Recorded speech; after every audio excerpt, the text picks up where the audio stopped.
pertanyaan pertama kalau gitu saya tanya. Ibu sebagai dokter, percaya nggak ada corona? Enggak percaya, Pak. Tidak percaya?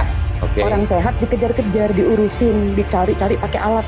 Begitu alat bilang positif atau reaktif, Anda terpapar virus. Oke. Nah, tapi orang yang sakit di rumah sakit, itu ditelantarkan, harus nunggu dulu apa kata alat itu, Bapak. Nah, Gimana otaknya? dan yang saya bingung nih dok, minta maaf nih dok, saya bingung banget. Kenapa harus dihubung-hubungkan dengan kegilaan? Itu saya juga bingung. Ya, sampai-sampai saya ini dituduh kamu sengaja mengundang orang gila.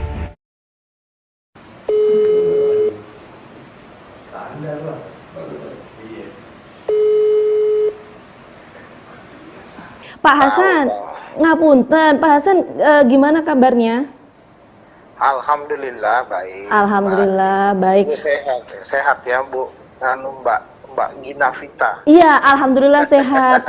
Pak Hasan ini suami dari Ibu Louis atau gimana Pak? Iya, suaminya. Sekarang Dokter Louis gimana kabarnya Pak? Ya sementara kan pulang ditangguhkan penahanannya, tapi kan proses ininya kan masih berjalan, nggak bisa dulu meninggalkan Jakarta. Ada Dokter Louis juga kalau saya nggak salah dengar Pak tadi Pak. Ada tapi nggak usah ngobrol lah, mau nanya apa sih? Mau nanya kabar aja Pak, kondisinya gimana sekarang, sehat Pak? Iya sehat. Sehat. Apa Pak aktivitas Dokter Louis sekarang Pak?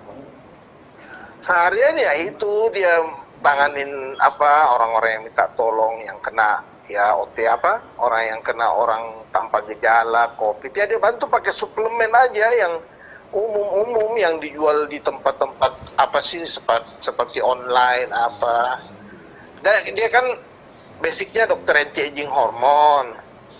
Anti-aging itu kan artinya di Indonesia itu belum terlalu banyak ya, setahu saya. Jadi itu dia basicnya memang itu. Dia membantu ke teman-temannya aja, orang sekitar. Dia nggak menerima pasien. Tapi hanya tetangga-tetangga sekitar saja gitu yang diterima.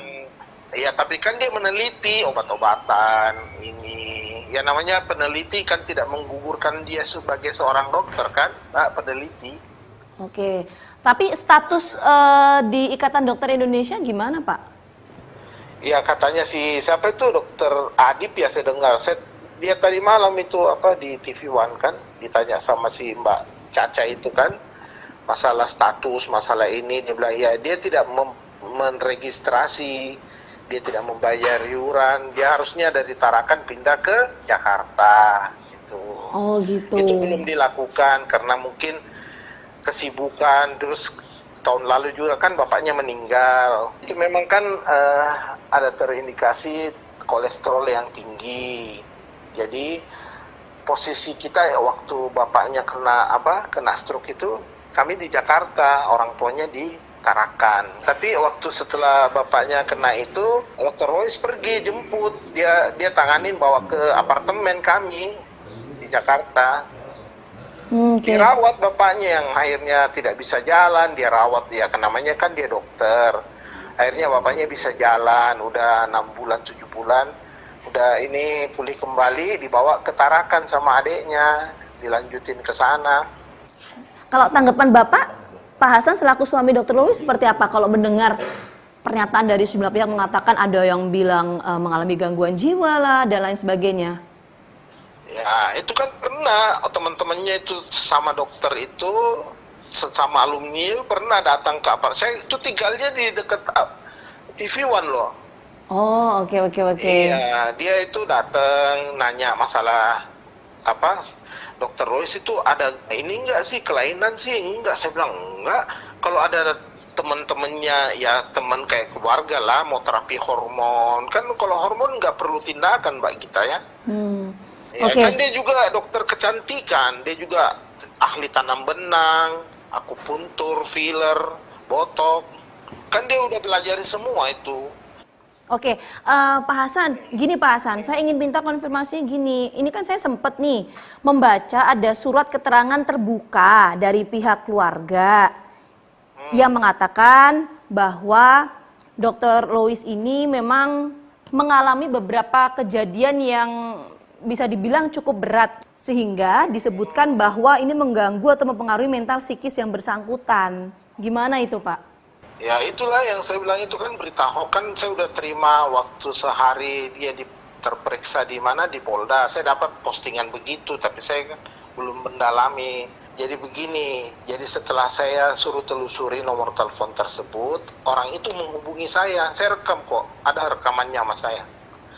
Oke, jadi apa yang rekamannya. disampaikan? Jadi saya tanya, Anda ini siapa? Dia bilang begini, Pak, kita dulu itu tinggal di kampung di Paupan sama ibundanya Dokter Lois. Oh iya, saya nggak kenal kan namanya itu, dia sebutkan. Dia dengar berita begini, dia turut prihatin. Saya bilang, kalau dari pihak keluarga Anda Anda tidak menghubungi pihak keluarga yang terdekat, tidak boleh membuat statement pernyataan begitu. Sedangkan pihak keluarga sendiri kan pasti tidak mau membuat begitu. Nanti dianggapnya Dr. Lois ini memang ada gangguan kan, kalau ada pernyataan begitu. Langsung saya bantah, saya bilang nggak boleh. Ujung-ujungnya dia nawarin ini, kuasa hukum, ya ujung-ujungnya pengacara. Lah, oh Bapak nawarkan saya pengacara, nggak perlu Pak, nggak perlu repot-repot. Ujung-ujungnya itu Mbak Gina.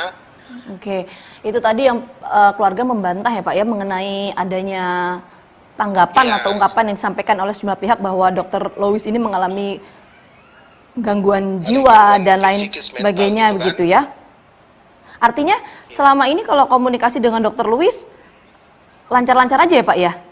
Karena ada juga Pak anggapan dari ya ada anggapan dari beberapa pihak yang mengatakan ketika dimintai keterangan oleh pihak kepolisian, terus seperti linglung jawabannya itu kesana kemari gitu. Kali orang udah 2 hari 2 malam nggak istirahat.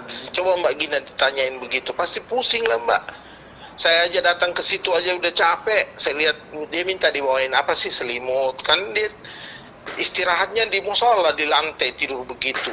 Nggak ada alas itunya. Jadi saya pulang ngambil ke sana dan ternyata nggak boleh masuk juga barang-barang seperti itu. Jadi saya cuma bawakan baju ganti aja kan, nggak boleh Pak, gitu katanya. Pak Hasan, kalau boleh kita tahu Pak, kalau mau tahu soal latar belakang atau background pendidikan dari Dr. Lois itu gimana Pak? Bisa diceritakan nggak Pak?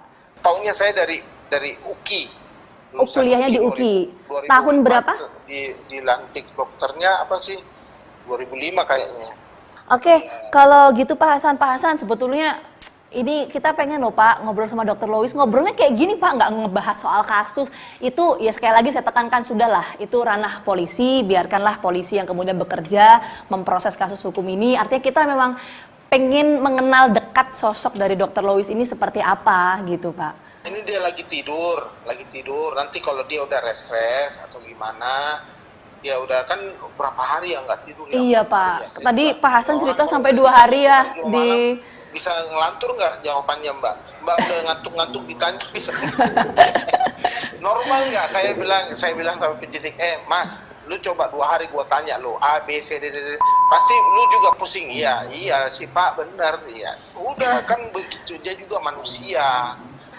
Pak Hasan, terima kasih banyak tadi waktunya sudah ngobrol panjang. Kita doakan semoga Pak Hasan, Dr. Lois juga sehat-sehat selalu sekeluarga. Baik, terima kasih Pak Hasan atas waktunya sudah berbincang bersama kami di program Fakta TV One. Semoga sehat selalu. Assalamualaikum warahmatullahi wabarakatuh.